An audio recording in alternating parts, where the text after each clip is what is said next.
Hello, Fernando of Blue. Welcome to my channel, and also welcome to another Royal Retinue review. Those of you that have been here for a while already know what it is, but this is the place where I take a little piece of time each month to review some of my lovely patrons and members' miniatures. If you want to take part in this, what you have to do is become a patron or channel member on the tier Minatams or above, and once a month you will be able to send me one miniature for review, as these lovely 7 people that are in this Royal Retinue review have done. If you don't want or you can't afford it, it's not a big deal, although it's just like €5 a month, but if you can afford it, I can understand. Just sit back and enjoy, because I really think these videos are extremely useful for basically everyone that wants to step up their painting. Before we start with this, a couple of updates on what's going to come very soon. First of all, the lion is almost finished. I've already recorded the video on his armor. That includes everything that is on his armor: gold, the dark green, the symbols and stuff like that. And I'm going to record another video on his sword. So there will be 2 videos on the lion coming very soon. Sadly, none of the other bits of the miniature, but it's not that difficult. I will leave a list of all the colors that I use, even though I've been experimenting a lot with this miniature, including some test paints that I can't talk about. But I will soon have some news about that. Oh, sorry, by the way, my kid is crying, so, you know, I have a baby. That's what it is.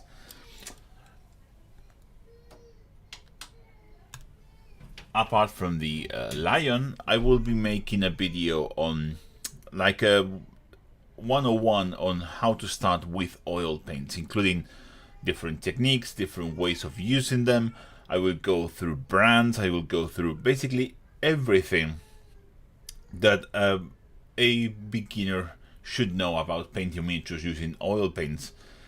And I will be using some of the new Leviathan miniatures for that, some Space Marines. I'm really excited about that. I've been loving more and more oil paints since, I don't know, since I tried them for the first time not very long ago. They are amazing.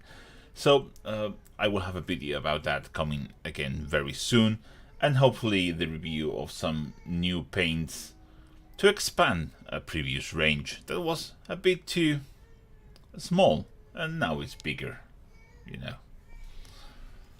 Always aiming to please. But why don't we start with our review? Let me just see. Okay. It seems that we don't have any message. If you have any questions, just leave them on the chat. Let's see how many people we have coming in. Okay, 17, 16. It's all right. This was a little bit by surprise, and this is theoretically last month's review, but you know, life gets in the way sometimes. I will make another review at the end of the month for the month of May. This is for April, and let's see what we have. As I said before, we have 7 entries. One of them, the first one, is from Paul, which has painted this really lovely Lord of the Rings miniatures. And I already know Paul likes to paint tiny miniatures. I don't know why. He just has, you know, that's kind of his thing. And I know these minis are absolutely tiny. First of all, he did a really good job on the faces. They're really good for the size that they are. A nice collection of greens on both Legolas and Aragorn. And I'm not sure if this is sculpted or is painted in. I think this is painted in, this freehand texture here, which is absolutely lovely. And nice work on the chainmail, by the way, on the metallics. So there is very little we can say about. There is a limit to what we can correct, because these are really good. This is really well painted, but there's always the chance to do something better. I'm not going to go into the faces. I like them. They are really good. They're well. I'm going to go into the cloths, because cloth is something that some people struggle. I did for a while too, and I'm going to try to give you a couple of tips so we can improve on that. So we're going to take this highlight color here. I think this should be it. There you go.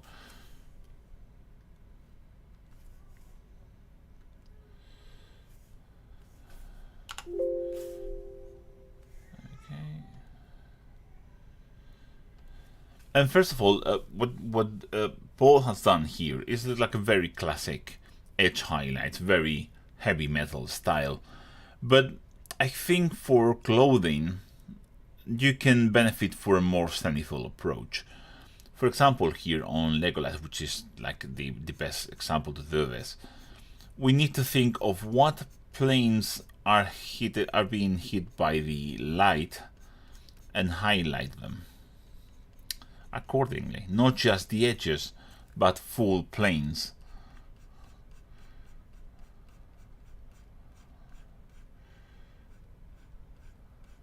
Like that. Because cloth doesn't really behave on an edge highlight way, and this is one of my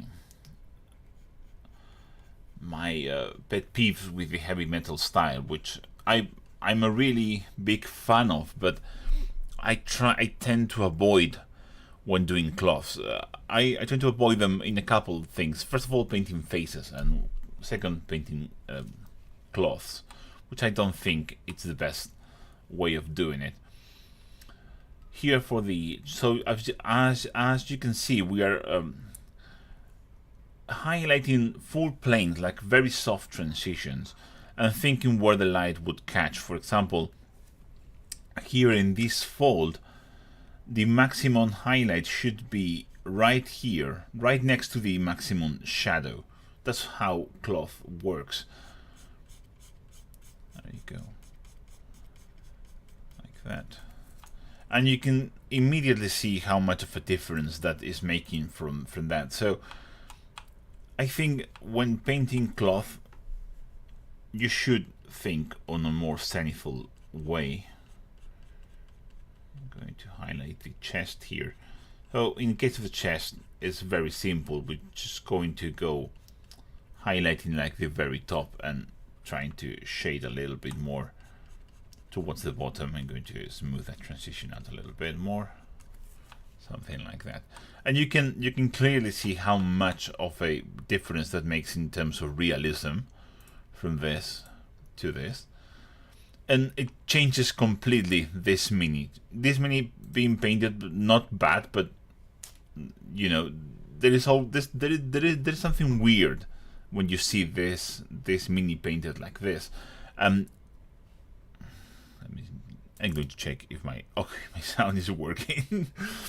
And when you add a more realistic type of highlights, it suddenly changes completely, and it looks. This is not difficult to do, but it just provides a level of pro-ness. Let's just say, let's just call it, that is not there in the original version. It just adds volume, it adds light, it adds movement that the original mini doesn't have.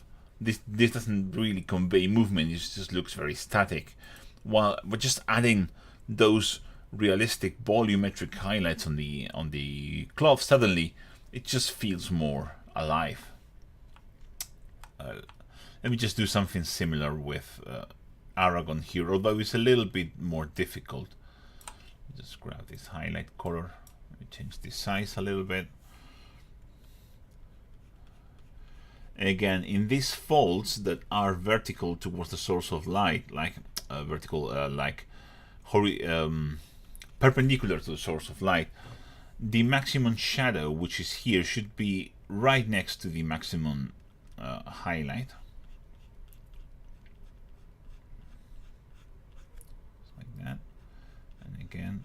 just like that. If you want a lot of reference for this, go and look for historical painters that do this kind of stuff, and you will see these patterns of highlights on the cloths everywhere, just like that. It's a very subtle difference because there's not an awful lot of space there to work with. Same here. Let me add a little bit bigger. So broad highlights, picking up the whole of the folds. Again, more difficult with Aragon because we don't have as much space, but you can see what I'm talking about. You can see those highlights moving upwards instead of highlighting them just on the very edge, like on the very ridge. We're moving it on the plane that it's well, catching the light. You can see there how that changes, but it's more clear here on our buddy Legolas. There's nothing you can do really on the front of Gimli, just because, well, he is essentially just a lot of texture. But I think we can do some more highlights on the leather. You can certainly add more highlights here on the helmet, just like there, and we can move way past this like a lot to add some final touches on the helmet.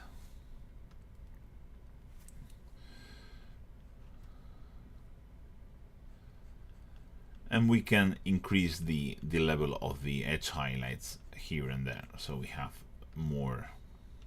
We can go way up this. So we have the light focus more like on the front, kind of for the picture, so to speak. So we're picking up these edges that weren't picked up. We can add some highlights here on the cheek bits of the helmet, and we can add some texture if you want to the leather just by doing some little bit stippling here and there. Very easy to do here on Photoshop, very difficult to do on the Mini, but that's just the. But I like to cheat a little bit. But yeah, overall, what I would do is working on the volumes of the cloths, not just edge highlighting them, but moving to the next step, which is full on thinking about the volumes. For this, just a very good exercise. Just put some clothes in on. Just take a picture with a lamp here, and take a picture doing these different poses, and you will see all of the patterns, and you will have them for reference. So that is a good method. Although, as I said, is looking for historical miniature painters that have done this for years and years and years, and see how they paint cloths, and get an idea from those, and apply them on your minis here. Let's move. Oh, but all in all, thank you, Paul, for your submission. It's awesome. Okay, we have some okay, thank you, WG. That's very generous. Great show. Learning so much from your reviews and work. All the best. Thank you very much. That is extremely generous. Thank you. Mr. Tingle said, would you select the same color as the original highlight, just more diluted? So for doing this, I'm doing it like this on Photoshop because that's how you do it. But you will want to do it in different stages in the real miniature. So if you start from that base coat, which I don't know which color is, this very dark green, the more you add highlights on top, the more you add this very light military green color, this desaturated olive, you have to cover all those areas and do it in very smooth stages, not just taking the top highlight color like I did, because, well, this is different medium, and just using that would be a really bad idea, because especially light colors like those that do have a little bit of white or a lot of white in them, they don't glaze really well. So I would suggest you do this in different stages, just mixing all of your colors and creating different stages. More of a layering process than a glazing process. You can do it with glazes, but you don't want to do it like that, start from the very lightest color over the cloth. You want to mix all of the in stages. For example, let me just showcase this. You can clearly see here that Paul has used at least 3 different stages for his edge highlights. You can see one here, and one here. So you can use those stages to create those volumes on top of the edge highlight, which I really like. I do like that little bit of heavy metal edge highlighting on top of the more naturalistic and realistic colors. Mr. Tingles, gotcha. I'm just impatient. I know. If you're impatient, there's something that is really funny. At least with me, I'm also a really impatient person, and I found that oils tick all of the boxes for me. You do have to wait for them to dry, but it's not time you're losing because you can do other stuff. So you can just basically do all of the fun, which is all of the blending all of the colors, all the light, and just leave it on a cabinet for 24 hours or a couple of days, and it will be completely dry, and you can take it out and you can just keep on painting, or varnish it and then do all the stuff on top. So if you want to just paint really fast and you don't mind waiting for the drying, try oils. It's really good fun. Again, remember a last reminder of what we did, and let's move on to the second one. Thank you, Paul, for your submission. The second one is from Stefan, and Stefan has painted this nice knight. I think this was a rescue, if I'm not mistaken. He did rescue this.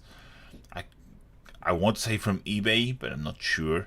Which I think is a really good fun. I'm a really good fan of the eBay Rescues channel. It's really good. And he basically doesn't like anything about it. That's what he said on his email. But I do like it. I do think it's really good. But we can improve. I don't think I would touch the blue and the red. I think those look pretty decent. I think the most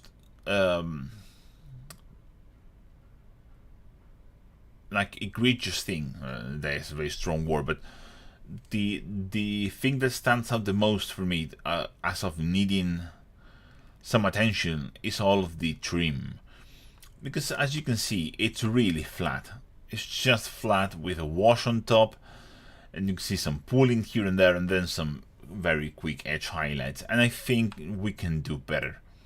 So what I would do is, or what I like to do with this kind of projects is do a little bit more.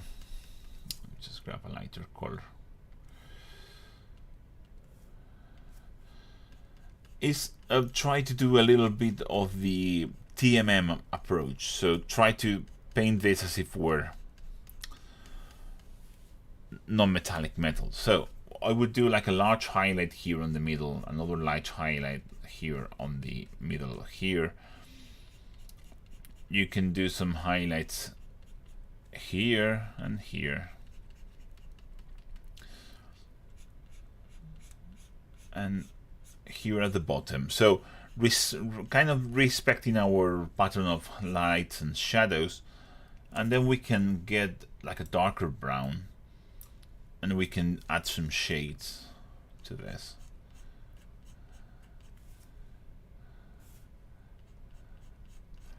Like that, and like that.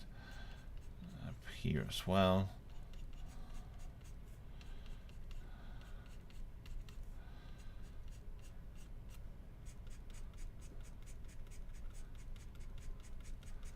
Something like that, and you can clearly see the difference. It's very difficult to paint metallic paints on Photoshop, but I'm going to try.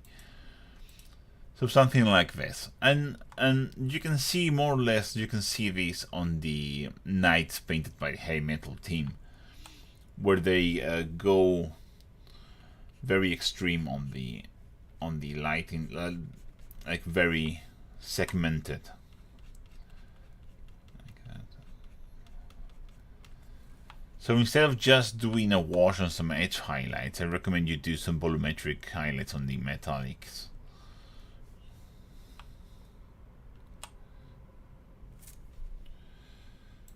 Okay, let me grab another color.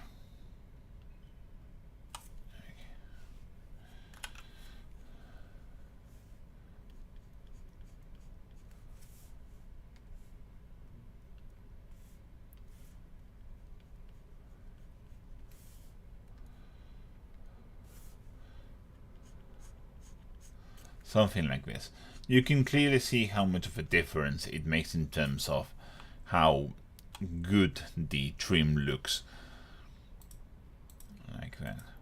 Also, another good detail to add is adding depth to the decals. First of all, you have some issues with your decals here. I know these are really challenging decals to make, but I can see some, you can clearly see some silvering underneath it. That's happens because there is air trapped inside. So when you are applying your decals, you want to make sure there isn't any air. What I like to do is use Q-tips and just press with them, not dragging them, but rolling them over the decals. You roll them over them, applying some of these decal softening chemicals. I use the classics. Well, there you go. Microsol and Microset. These are ancient. I mean, I think I bought them. Should be 2009, something like that. At the very earliest, about 2009, at the very late 2009. So yeah, these are ancient. Probably early 2000s, and they just work. They last for a lifetime. And once you have your decal, you use this first micro set, and you leave it, and you use that to position your decal. It's also very important because that also helps with the silvering. Is that you start with a gloss or a satin layer that will help, because that provides a smoother surface. Because matte paint is matte because it has like a little like texture, like little ridges that capture the light and doesn't bounce it around. So if you start with a satin or a gloss coat, it will help have a more like smoother overall surface. And then you use this to position your decal. You roll over your Q-tips or you dry it very well, and then you use microsol on top, and this will soften the decal and make it conform better to the surfaces. And you do that rolling motion with your Q-tips, and it will slowly start to catch all of the shapes and conform. And you have to be very thorough, and you have to be you really have to make sure that you are not leaving any air trapped inside. It's a bit challenging with these larger decals, and that's where you struggle clearly because the other ones look good. But once you have for the decals and you have them varnished, oh yeah, Ms. Tingle says Gustav Wall and Vallejo also have some decal softeners and fixers. I'm still not sure I'm using them totally right, but they do help with the smoothing and hiding the decal against the paint. Yeah, I have a video about applying decals and make the decals look like freehand. I can't remember the title because the titles of my videos are a total mess, but it's there. Yeah, I use Tyrannosaur. It's here. Hello, Beach. How are you? I use Microset and Microsol. It's the classics. I also have like decal softener from Guns Sanyo. I think it's Mr. Decal, Mr. Decal. I don't know. It's Mr. something, like all the Guns Sanyo products. It's really good. It's a bit more aggressive, so you have to be careful with that.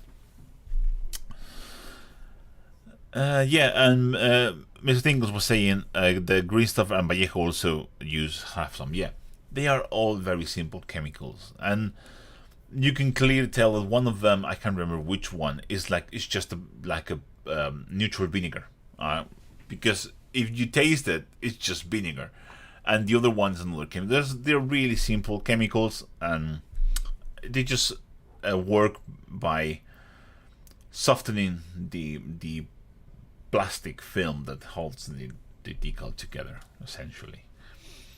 Okay, so I was just going around in circles there.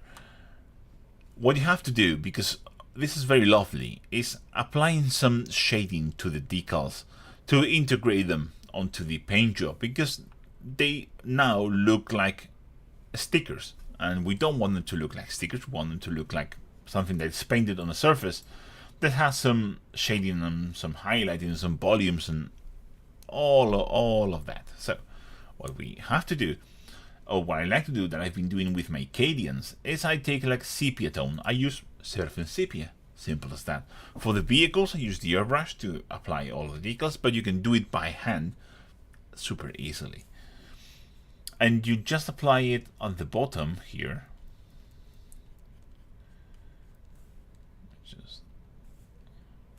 Oops.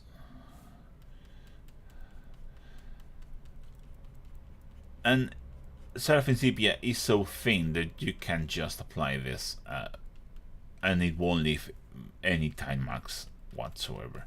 So something like that. And this starts to the first one was awful. Whoops.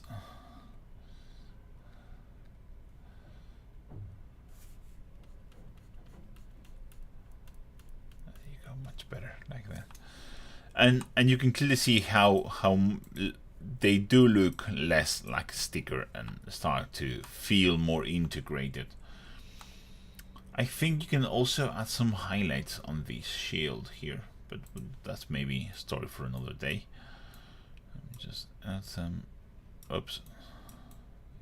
Come on, cooperate.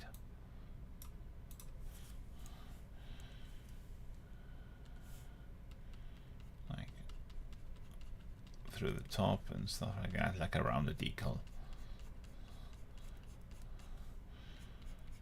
These flat surfaces are really useful to add some volume.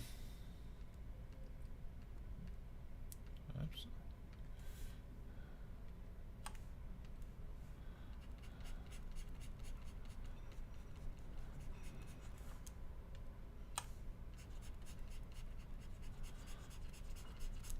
Like that.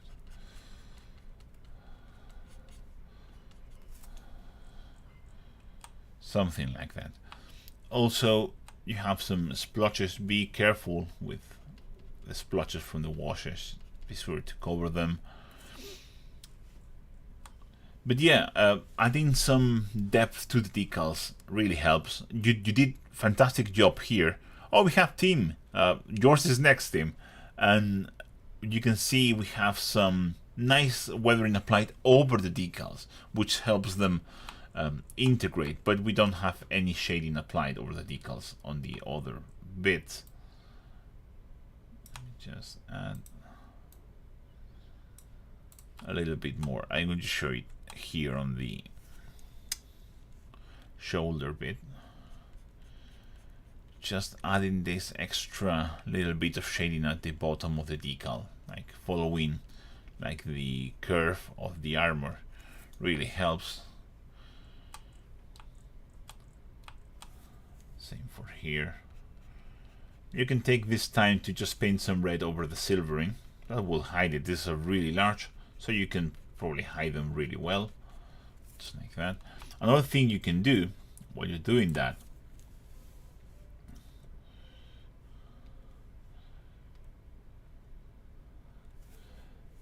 is to have some chipping.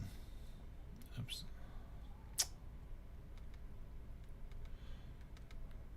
I hate this thing. Wait a second. I'm determined to do it well now. Okay, no.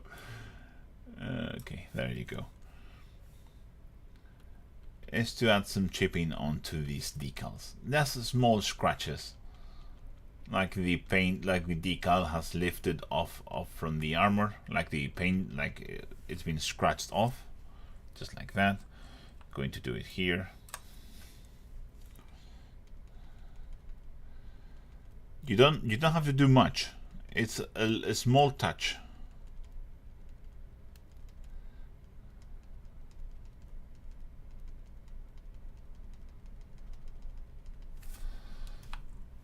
Same for the blue ones.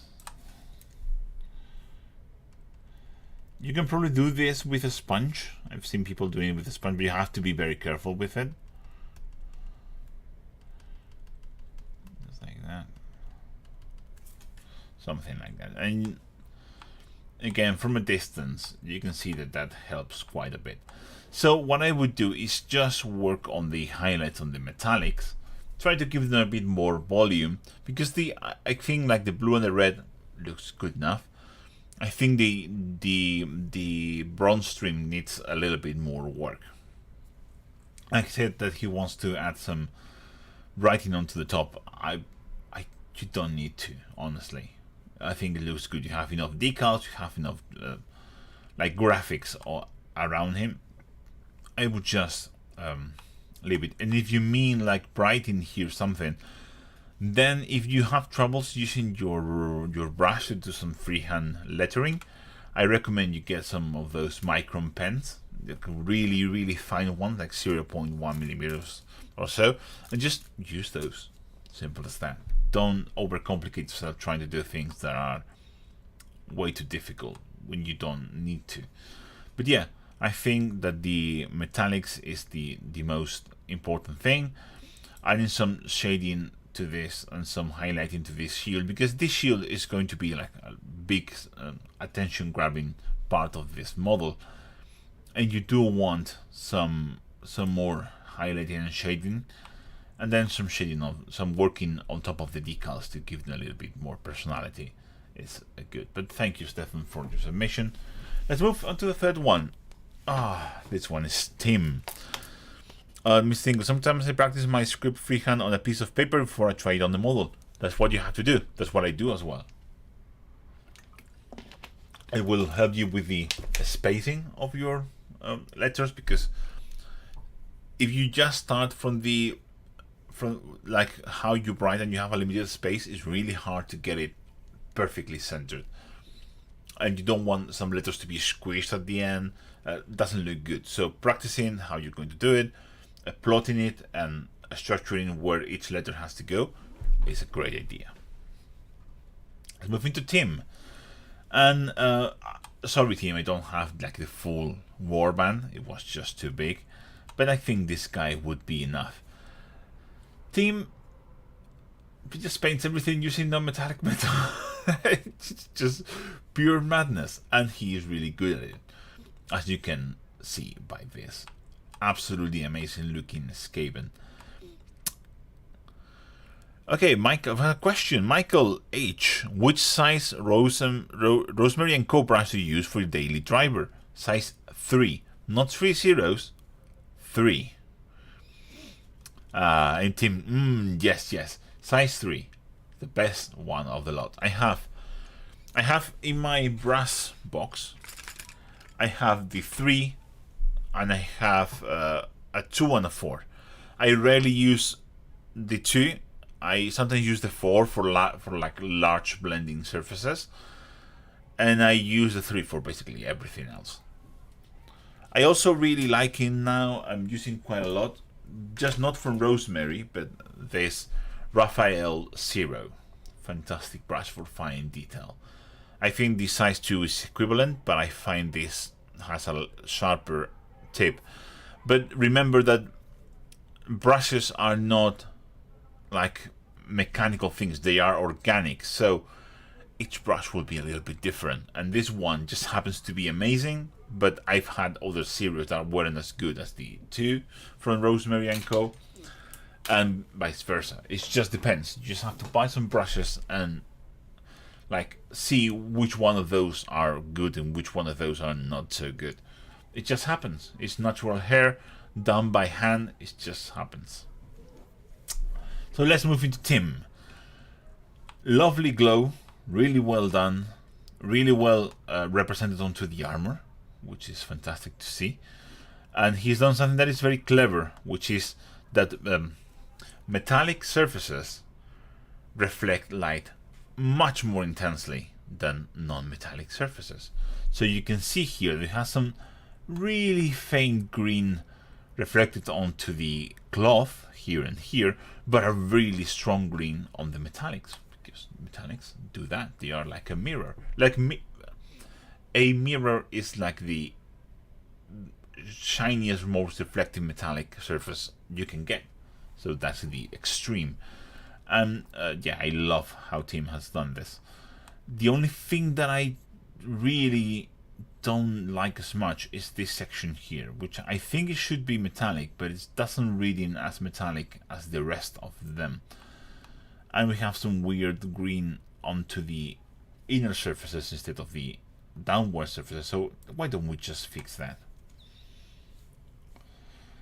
If you pretend this to be something like leather, which could be the case, then this advice would be absolutely awful. But if you want this to be metallic, then this will help quite a bit. Also trying to catch the underside of these rivets if you can, which is very difficult. Same here, this is also metallic, also should be catching light. Something like that. So much better for me. Then we're going to get some of this nice inky blacks. Very nice, Team. Yeah, that's what usually happens with Team submissions. Not to detract from everyone else's work, but Tim is just an amazing painter. It makes my job really difficult because there's not much I can criticize from this amazingness. There you go. I like that much better. From there to there, it just looks better to me. That's my personal opinion. The flesh is really nice. We do have to work a little bit more on the definition on some bits, like here. Especially this is for painting competition, so those kind of things. Oh, damn it! I hate Photoshop.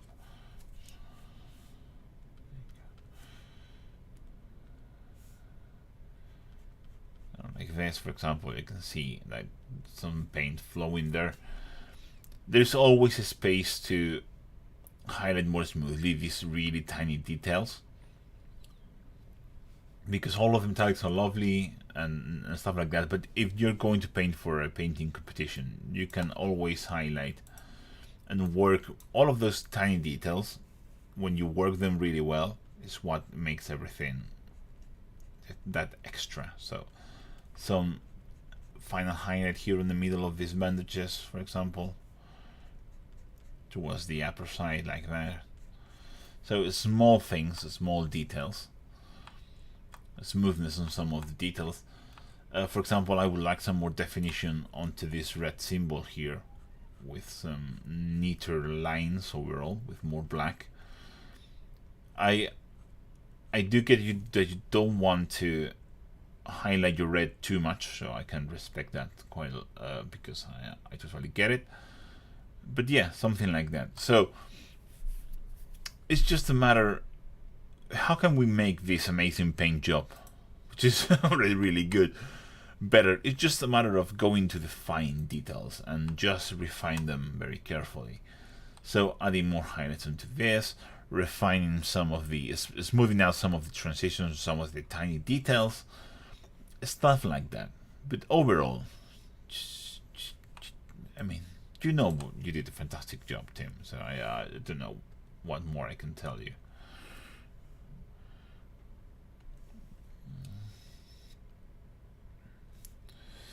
We can shade some more here onto the top, by hand, as we have done on this upper section. So we have the same level of contrast, especially towards here.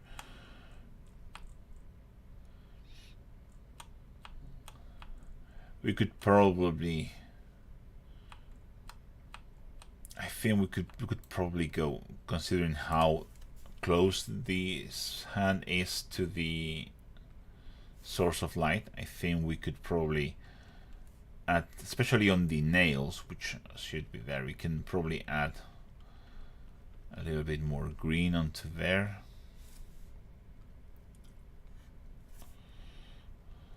Like that. Because that is so close to the source of light that I think it should be reflecting a bit more. But again, it's teeny tiny details, small, very small things. That is what is going to give you the edge on a painting competition, essentially. But yeah, fantastic job, team, as always.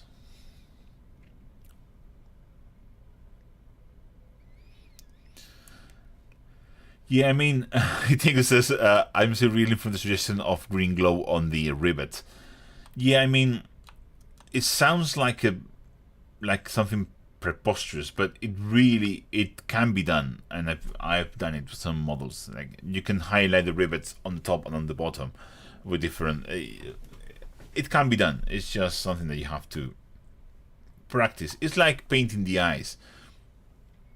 The first time you try to paint the eye is really difficult, but once you have that granularity on your movements and you use some magnification, you just can do it, and it stops being difficult. It stops just being something that you just do. And with this, it's the same. But yeah, fantastic jump, team. Thank you very much. A path trampled by deer. Do you use a tiny flashlight to simulate the source of light before you start painting to see the highlights? To take a photo as reference. You can do that. You can use one of these LED panels that I have on the back, like that one, and you can actually just put the mini underneath it or whatever you want to do, and just use that as a reference with the actual color. You can do that, but with time, you just learn how to do it. And you just but that's, first of all, that's a great reference, and it's great that you do it, but you don't have to go 100% by that, because the scale of the light and the model is not correct. So you have to simulate a larger thing, and that means, and also you have to simulate different materials, because as I said, cloth doesn't reflect light as metal does. Don't work like that. What you get if you don't account for that is like people that just use the airbrush to do the OSL. You just spray with the airbrush with white and then with a fluor color and just call it a day from a very particular angle. This doesn't look good. It's very flashy. It looks fantastic for Instagram. It works really well, but it's not realistic. And it's the best kind of OSL is that one that you have to, that the first time you see something painted with it, you don't realize it has OSL. It just looks real, and then your brain just goes, "Oh, fuck, that is painted on."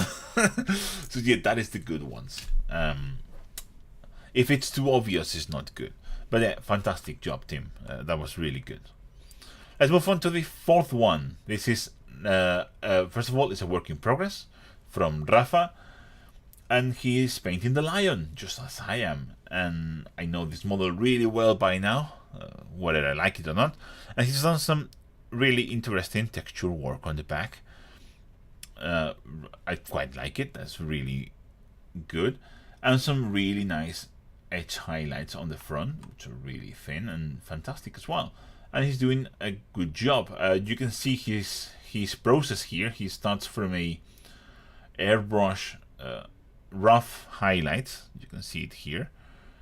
You can see that the airbrush spray on some of the bits, and then he starts refining with more highlights, as you should do. For me, and you can see the airbrush here hidden as well. For me, airbrush, I know some people use it for glazing, like Sergio Calvo and stuff like that, and that's different. I'm not talking about those, but for me, airbrush is like dry brush. And with that, I mean, I have a very strict rule with my dry brush, is that you should never finish with a dry brush. Dry brush shouldn't be like the last thing you have on the model. You should add more on top, whether it's some extra shading, some extra highlights with a brush, whatever. Just adding something more to add to just break down that dry brush look. And with the airbrush, it's basically the same. I like to add something on top to break down that airbrush look, and that's what Rafa has been doing here with really fantastic results. And I really like the armor. I'm not going to comment to say much about it. I think it looks fantastic.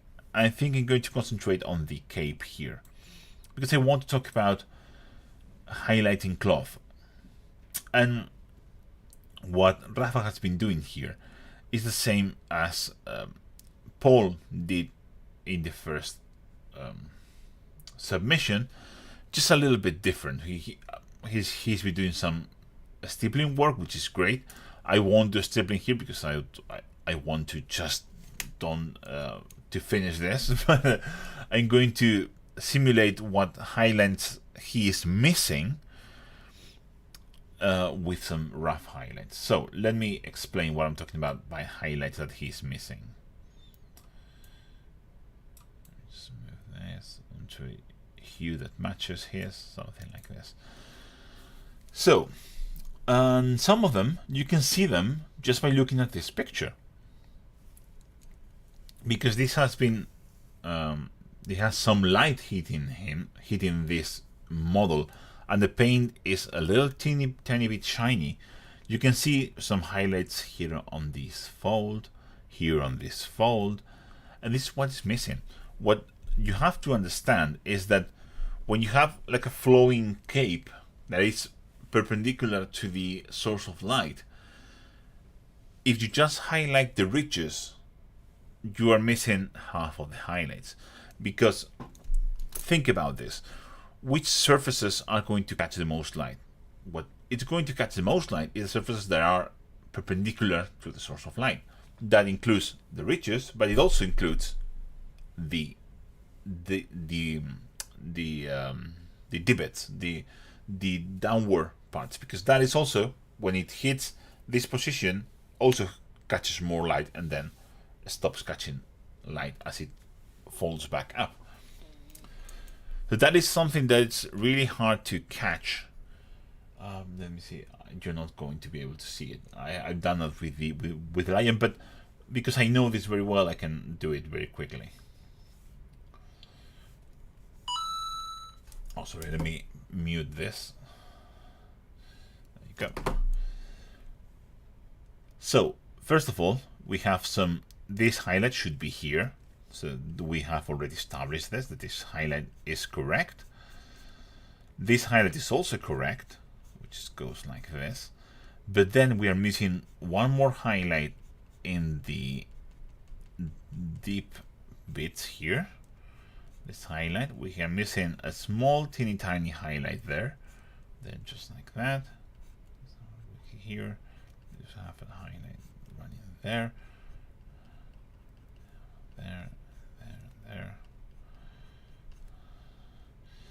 Same for here. We're basically, this should have a highlight here, have a strong fold, so this should be highlighted. We can add a highlight in the middle here.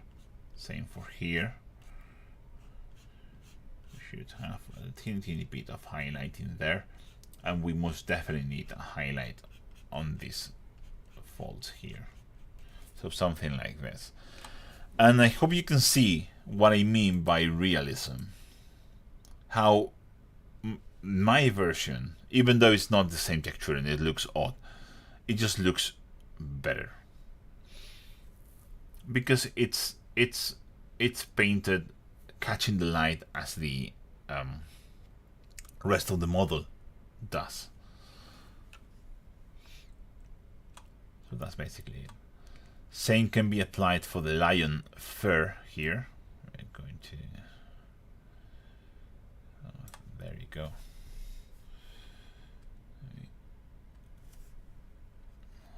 So you should be catching this fold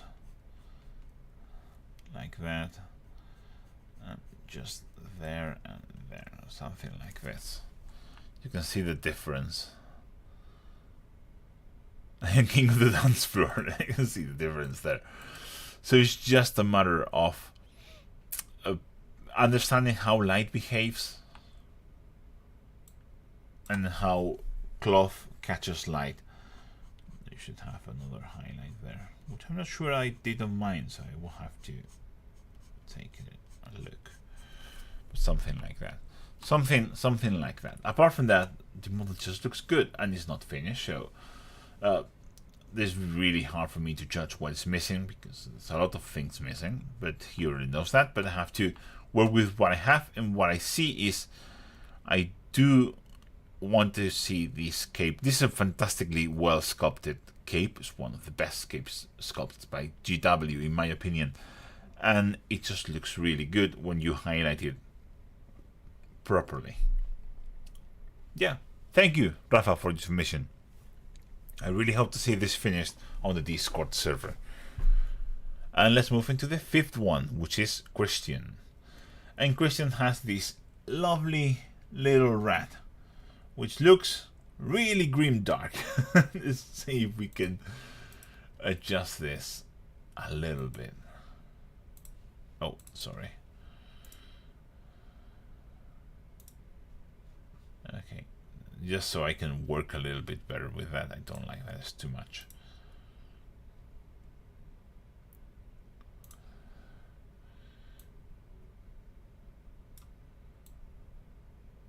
There you go. Okay, I know this kills the whole mood of the picture that I appreciate, but we need to see what we're doing. So one of Christian's concerns was that he used two different greens, one for the armor and one for the cloth.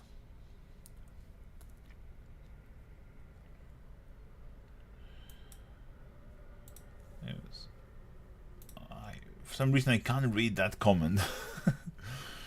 Okay. There you go. So he used two different greens, highlighted with different recipes for two different sections, but they both end up looking pretty similar, which is true. So what you can do essentially to correct this is filters. And for green, we can just do is take something like Icanden yellow, for example, and we thin it down a lot with Lamian medium. And I do prefer Lamian medium over contrast medium for this application. It just gives like a more glazy result. And you can just glaze this yellow over the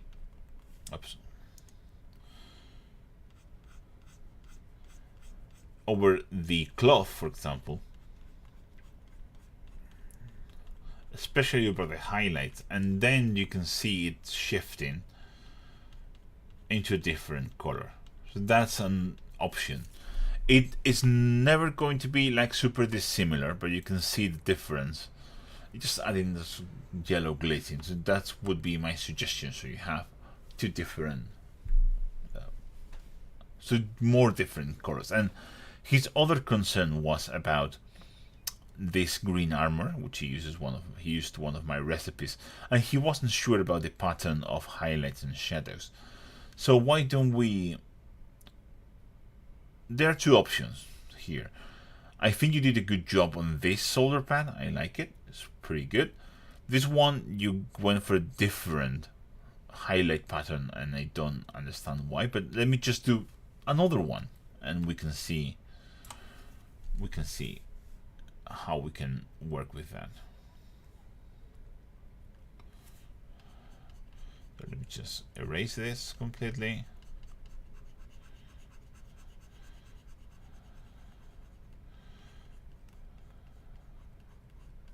Okay.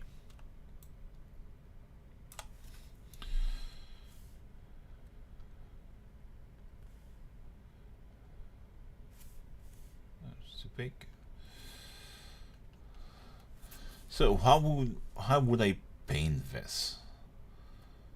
How would I paint this? I think this is again too big.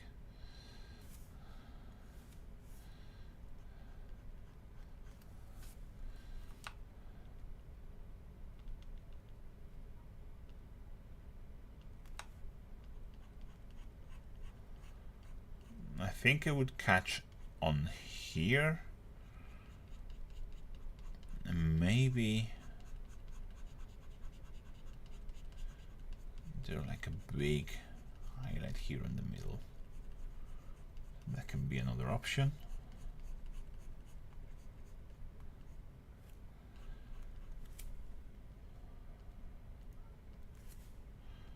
This is going to take a while, so please be patient.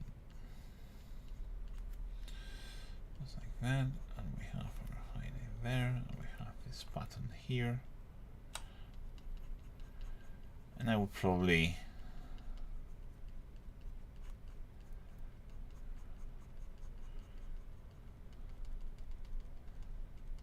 like this.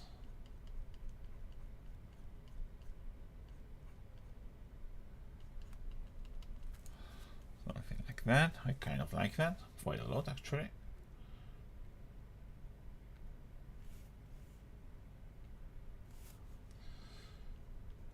We don't have to forget our edge highlight.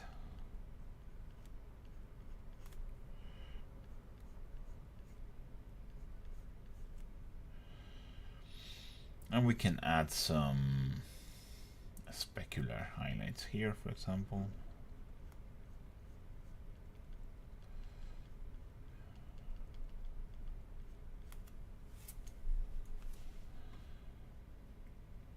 And we can move on to shading this a little bit more.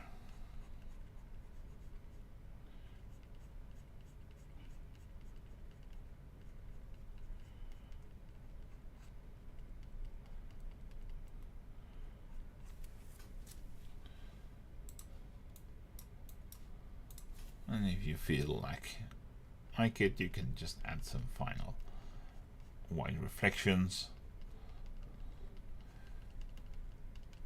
Just like that. Just like that. Something like this. So this works as well. This works as well. You just have to choose, essentially. But this also works really well. I quite like it. I would probably increase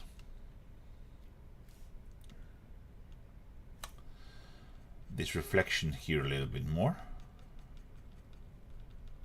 just like that, for example.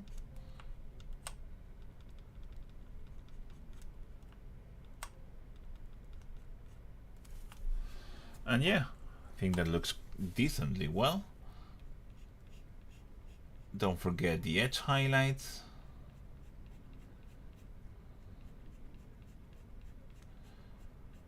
Yeah, I'll probably do the edge highlight here as well.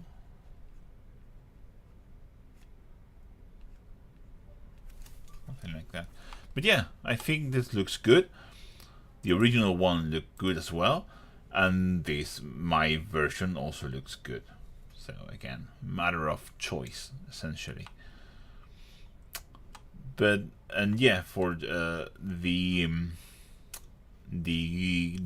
cloth, the only solution I can see is you either do it like a filter, like I just suggested, or you will probably have to do some different highlights and change the highlights color that you used for it, so they are more different. But yeah, looking good. Thank you for your submission, Kristen. Hope that helped. Let's move on to the next one, which is Anya. And Anya is really proud of this mini, and he totally should be. This is one of the Curiosity buddies, and he looks pretty good. We have some OSL here with the flame, which I think he went a bit too conservative. We will talk about that, and with some nice color shading and color contrast on the cape, and it looks really moody. The base is really cool.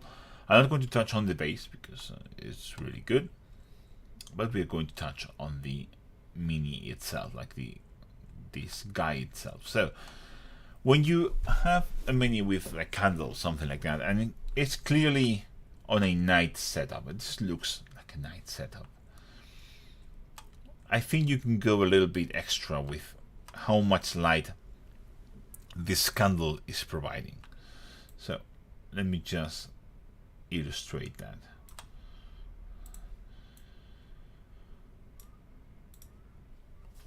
Okay.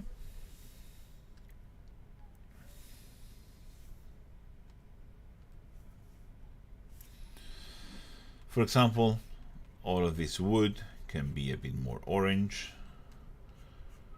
This bird has already some orange on him, but we can go broader with that. This whole candle top should be orange. We can pick some orange here as well, a bit more, and we can even spill it onto this side of the guy itself, just a teeny tiny bit. It's going to add so much depth and interest.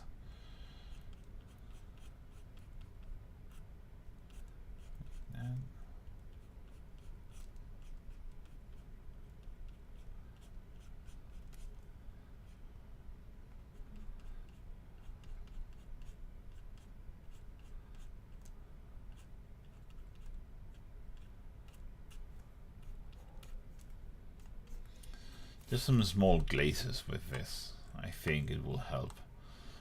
At least I think I like it.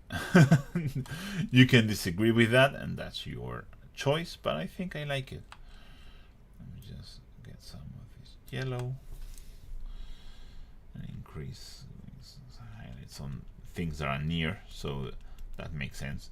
So when you do this, you have to make sure that the closer you get to the source of light, the brighter the reflections get, and the further away, the less you get.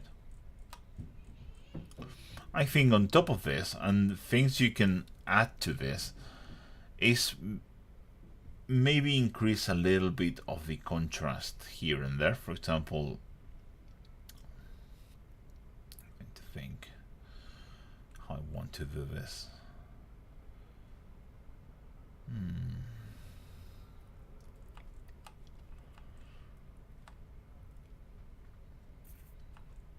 Difficult. This is challenging me to suggest things.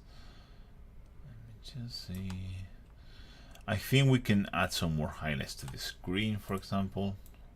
And we should, what I would like to do is, I know what I want to do. I know I saw something.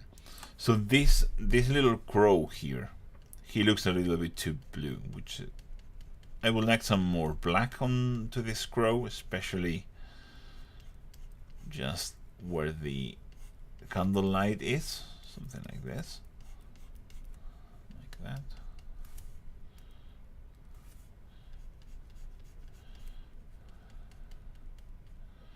Yeah, the submissions are excellent this month. Yeah, it's crazy. It's really hard to. It's getting harder and harder to judge them, if I'm honest. I would also like some difference between the beak and the feathers. So for that, I think I would go to a neutral highlight on the beak instead of these blue ones.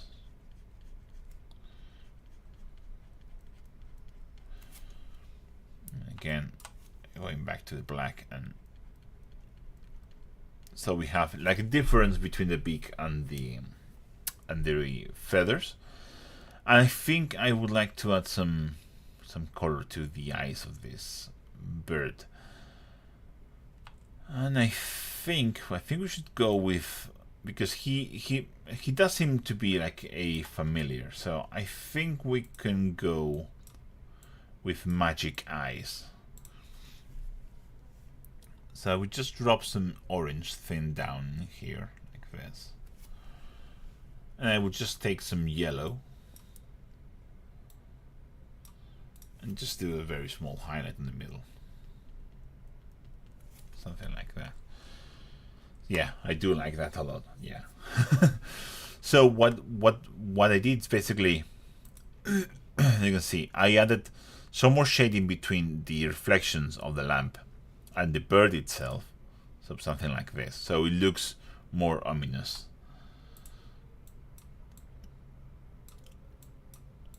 Some orange. probably add more orange on the bottom of the bird, something like this.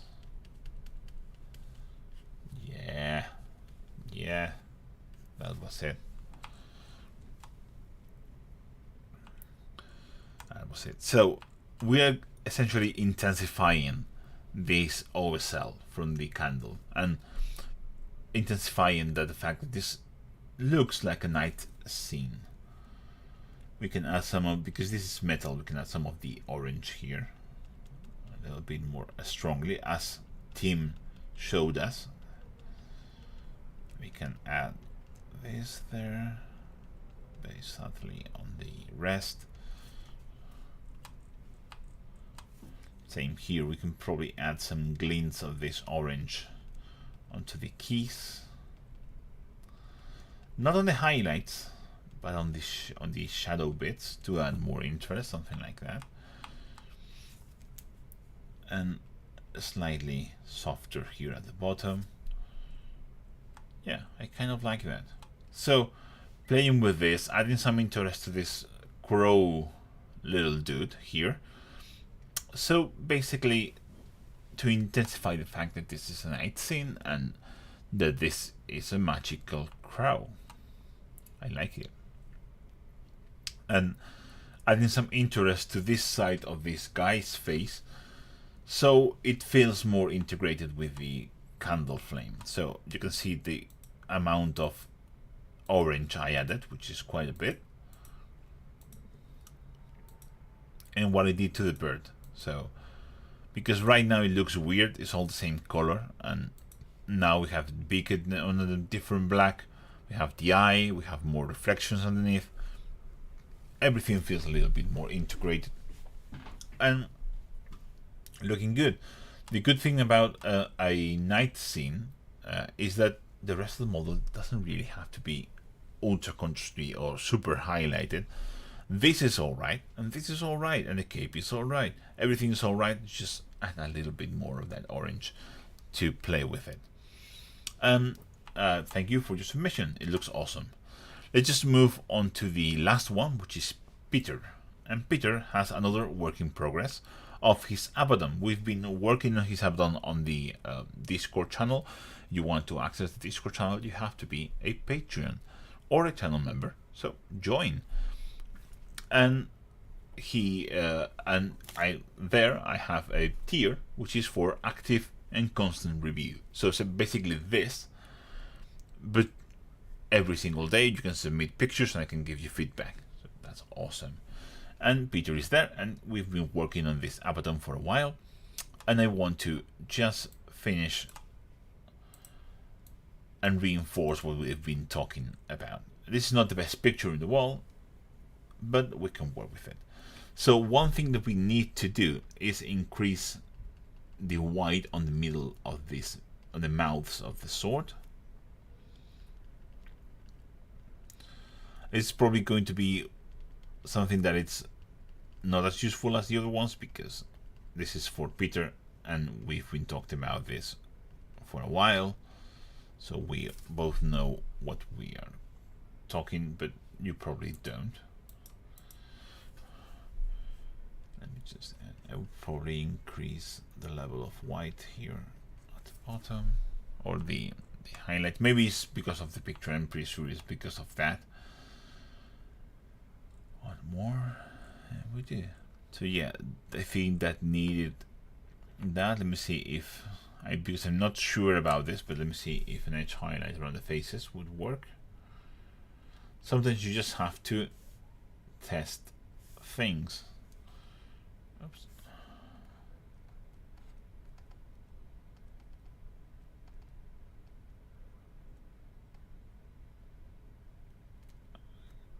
Damn it.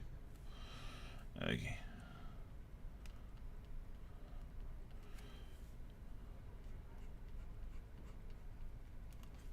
No, I don't like that. Okay. So there you go. The sword should be finished with that extra white on the middle of the faces. I think we could probably do some more highlights on the face or modify what is here So what you've done basically on the face is highlight,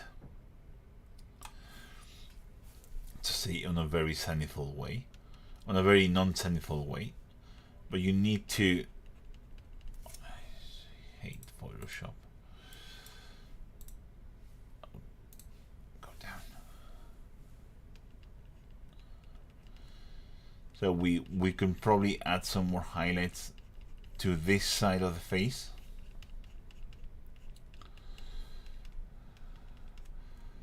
You can probably use some of this, I think this should probably be Gilliman flesh to add some, to redefine some of the parts which are a little bit muddy.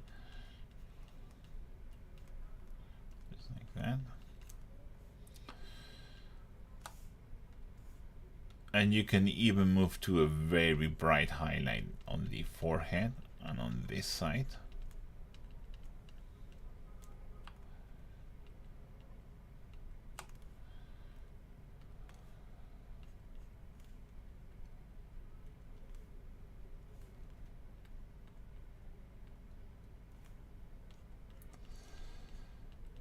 Just see if I can paint the face that I like.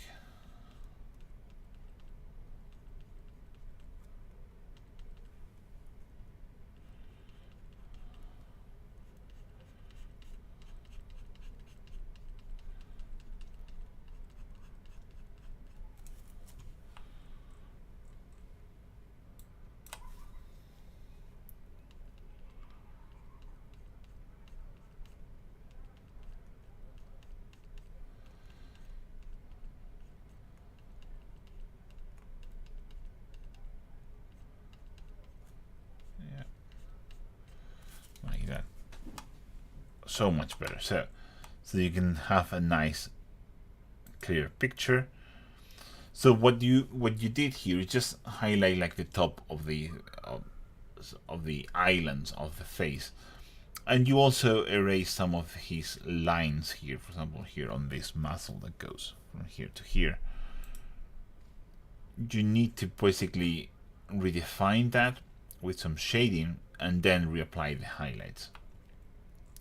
I will leave that as a reference. You don't need to do that on the other side. No one cares for the other side. But if you want to retouch this stuff, you can.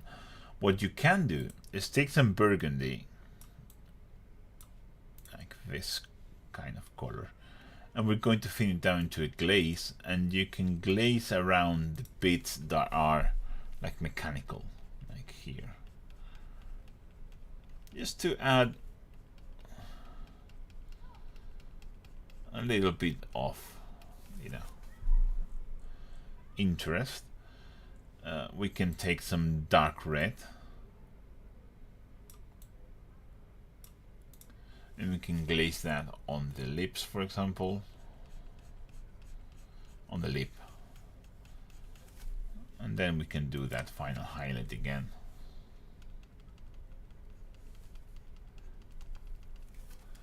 Like that.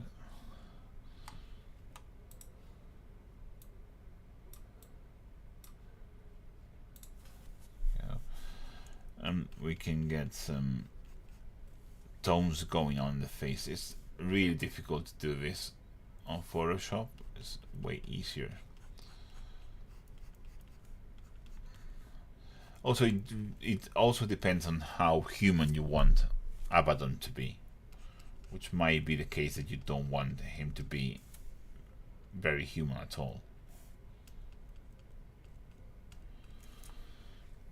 That can also be the case, but I kind of like it. So adding hues to the face, adding that burgundy around the wounds, try to think of the highlight patterns differently. Another thing that I would change, I really like how you did the armor in general. I also think this picture is not doing we have Angel Giraldo here, the one and only. He's telling me to smile. I'm not a good smiler, but I will try. Hello, mate. How are you? Good to see you. Everyone in the chat, just say hello to Angel. and go and watch his channel. Although I don't think he needs my help there in that regard, but do it. If you're not following Angel, do it now.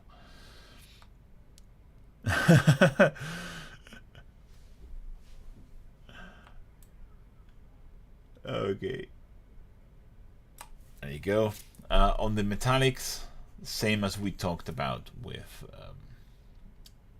Stefan, you can add some more non-metallic metal approach to them, so you can get there, get some silvers here. But again, I don't think this picture is doing any favors to what you did here. You can add some highlights on some certain places. Do better. I see a lot of mobile phone artifacts and stuff like that for overcorrecting and sharpening and stuff like that. But yeah, that's one of the issues I have with taking pictures of your minis with a mobile phone. Some models of phone, even when you turn off all of the filters that they apply automatically, they still do it like that. So you can see what I mean, like adding more shading, more concentrated, and more highlights in certain spaces to create that illusion of a highlight. But all in all, this is looking amazing, and I'm really looking forward to seeing it finish. What I would do in the final model for sure, I would probably do it with some pigments, but you can do it using some washes. You can do some washes, for example, of a scrap brown and stuff like that, or any other orangey brown colors. So basically simulating what you have on the base is just add a little bit of that light brown wash in his feet. Pigments are fantastic for this, obviously, because they just go where they just do this and look powdery.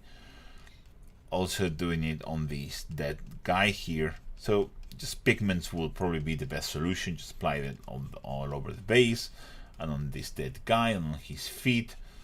You can also apply them very carefully because they will tint a lot on the bottom of the robe here, all that kind of stuff. But yeah, fantastic. I'm really looking forward to seeing this finished. And I mean this. This has been a very long project. Before I forget, you can probably go harder with your highlights here. Let me just explain. Let me just grab some Towlight Ochre-y, Towlight Ochre like color, something like this, probably like this.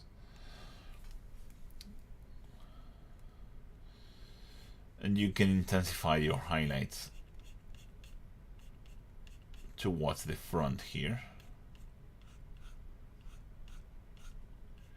like this. Oops.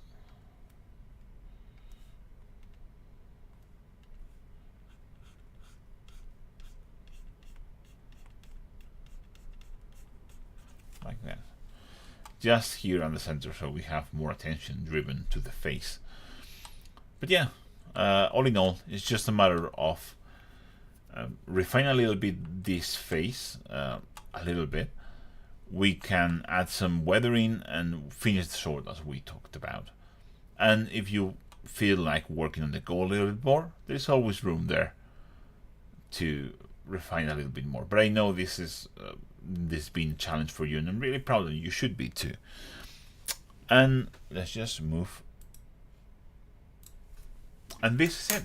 This would be the review for today. Remember, and if you want to have your miniatures reviewed by me, what you have to do is join my Patreon or become a channel member on the tier Times or above. And if you want constant feedback, just join on the Devoted of the Lady tier.